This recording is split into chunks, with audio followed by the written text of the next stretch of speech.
आपण रामनवमी निमित्त शेवयाची खीर बनवत आहे. यामध्ये तूप सोडलेलं आहे, बेदाणे घातलेले आहेत आणि हे चांगलं छानसं परतून घ्यायचं. मीडियम आचेवर स्लो गॅसवरच हे परतून घ्यायचं.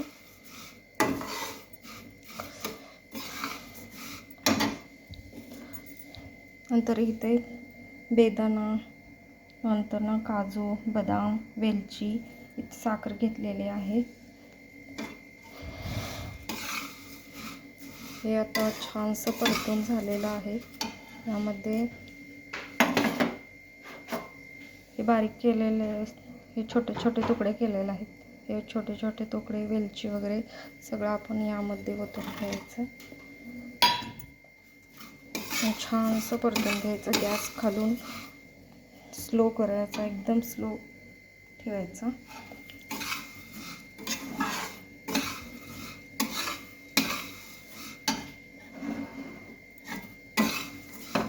आणि हलवत राहायचं.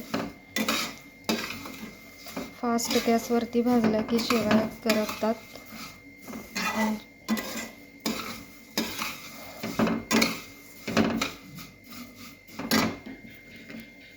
यामध्ये आता साखर टाकायची आपल्या चवीनुसार. आपल्याला जेवढं गोड हवं आहे तेवढं. मी एवढी गोड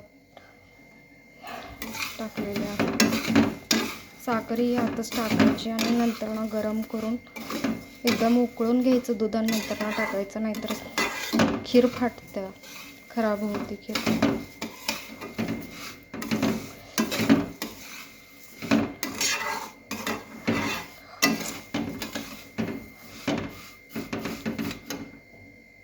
गॅस थोडा वाढवून घ्यायचा.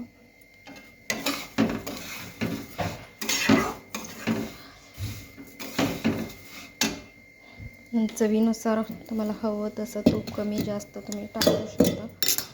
मी इथे थोडंसं तूप टाकत आहे.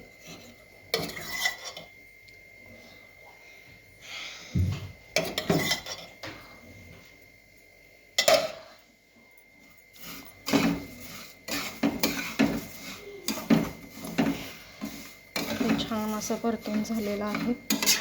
सर्व सामान एकदमच टाकायचं, जे छान अशी खीर होतं. कोणी कोणी तुपात तळून घेतात ड्रायफ्रूट्स वगैरे. मी तसं नाही करत. फास्ट ही खीर होते म्हणून तयार.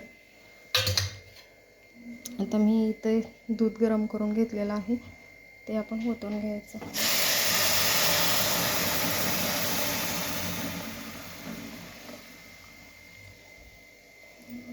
हे किमान अर्धा लिटर दूध आहे.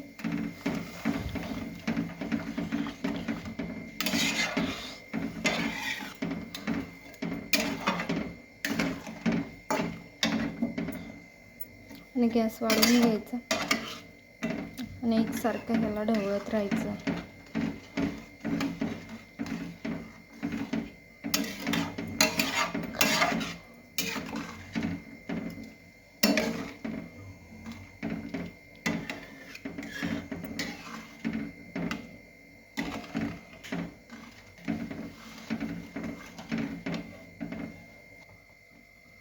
आणि तुम्ही पाहू शकता इथे शेवयाची खीर आपली तयार झालेली आहे. मस्त अशी, ना घट्ट ना पातळ, मीडियम अशी छानशी झटपट अशी होणारी शेवयाची खीर आहे. आणि मी हा प्रथमच रेसिपीचा ब्लॉग बनवलेला आहे. काही चुकलं असेल तर समजून घ्या.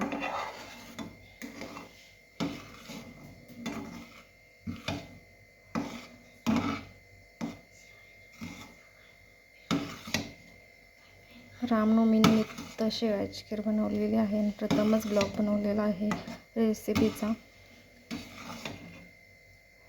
मस्त अशी खीर झालेली आहे. तुम्ही नक्की बनवून पहा अशी खीर. सिंपल आणि झटपट होणारी रेसिपी आहे.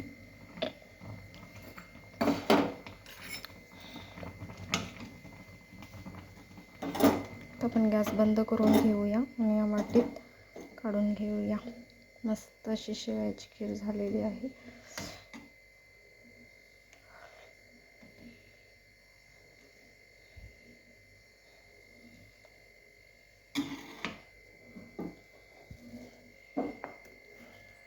मग चला तर या तुम्ही खायला, तुम्हीही करा ट्राय.